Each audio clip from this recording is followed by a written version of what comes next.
យើងថ្ងៃនឹងមកគឺបានទឹកដក់ស្រែដល់អីទៅណាបាទ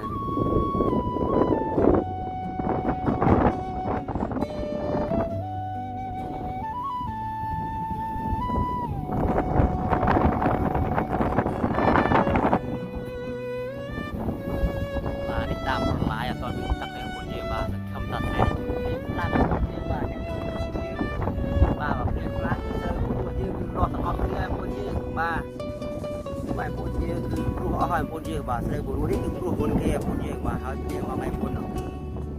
បាទសើព្រៃជោគព្រៃនេះគឺដោះខទៅបាទបាទគឺខ្យល់ខ្លាំងមែនតើបងយើងបាទ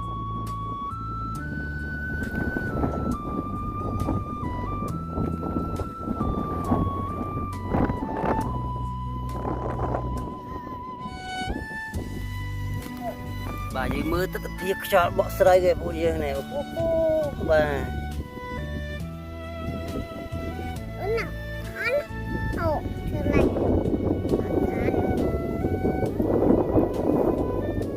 បាទគេយើងនឹងជនបទថតអីទាំងពួកយើងបាទមានថត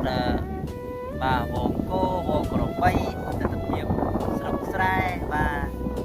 មើលស្រូវបង្រោះបាទយើងនៅសប្តាហ៍គឺថតដល់ប៉ុណ្ណឹងហើយពួកយើង